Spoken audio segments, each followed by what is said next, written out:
Δεύτερο μέρος του βιβλίου μου. Ανησυχίες, αναζητήσεις κι εγώ. Συνεχίζω λοιπόν την αφήγησή μου ως εξής. Ο πίθηκος μιμείται τον άνθρωπο. Όταν δύο αδέρφια τεκνοποιήσουν τα παιδιά τους, θα είναι άρρωστα.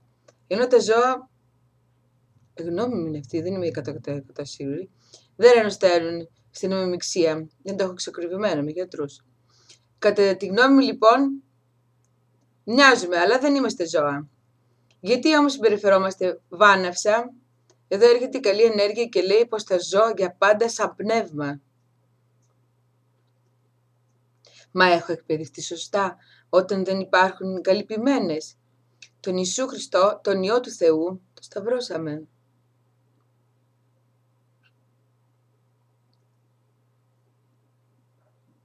Βαρύ το φορτίο για τον άνθρωπο.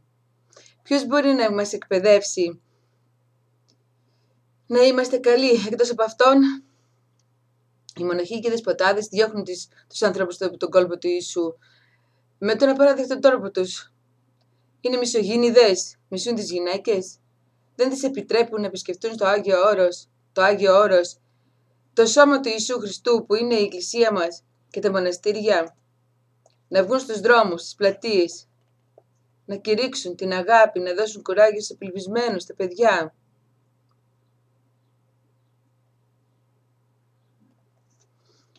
Δεν έχω τίποτα με τα black metal, αλλά λόγω ότι δεν ξέρει και πολύ καλά αγγλικά, ένας θεός ξέρει τι επινοούν.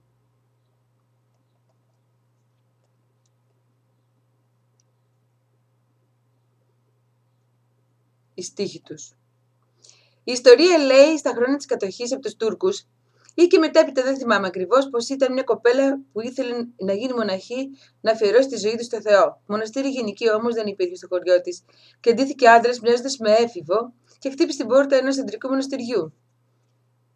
Κατηγορήθηκε αργότερα πως πίεσε και κατέστησε έγκυο μια γυναίκα και τη σκοτώσανε. Η έκπληξή τους ήταν μεγάλη όταν διαπιστώσαν όλοι τους πως ήταν γυναίκα. Ξεψυχώντας εκείνη, παρακάλεσε το Θεό το αίμα της να γίνει νερό και ανάβλησε ευθύς εξ αρχής το νερό σαν πηγή από τα έγκατα της γης και ενώθηκε με τον ποταμό που έτρεχε από το βουνό.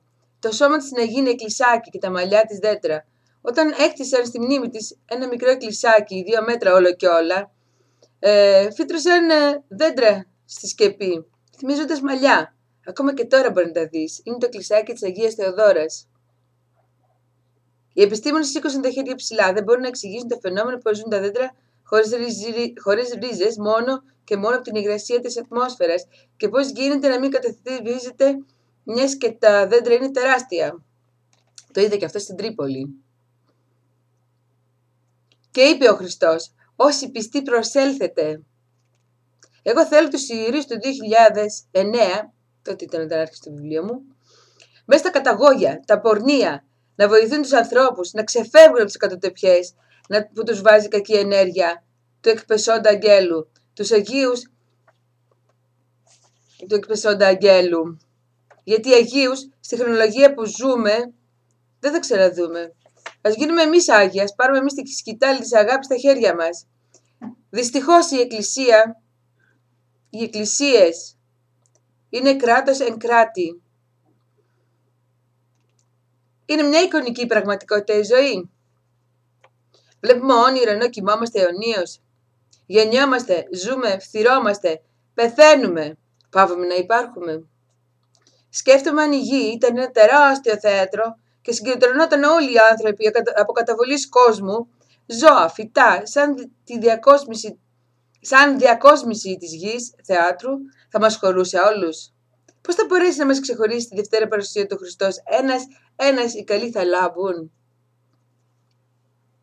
Ο Θεός μας αγαπά. Μας αγαπάει τον καθένα ξεχωριστά για το καλό που εκπέμπουμε. Το φαντάζομαι παιδάκι με τεράστια όμορφα μάτια. Όσο και αν προσπαθώ να καταλάβω τι είναι Θεός, χάναμε. Θαυμάζω το χώμα, το νερό, τα δέντρα, τα αγριολούλουδα, τα σκουλικάκια. τις πεταλούδες. Θα ήθελα να γυρίσω πίσω στην εποχή των σπηλαίων ή καλύτερα όταν ήμασταν άγγελοι. Γιατί με πονάει η ραδιενέργεια, ο καρκίνος πιο πολύ από το να μας κατασπαράξει ένα λιοντάρι. Δεν αγαπάω την τρέλα των ανθρώπων κλεισμένοι μέσα στο τσιμέντο της μεγαλούπολης. Την τρέλα του ίντερνετ, αν και το ίντερνετ δεν χρησιμοποιώ για να πω αυτά που θέλω.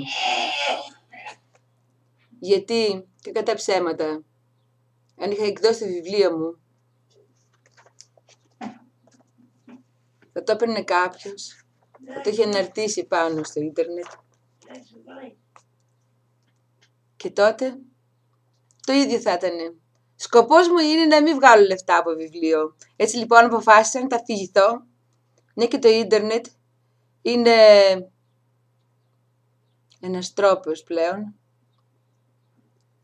να μεταδώσουμε αυτά που πιστεύουμε μέσα μας.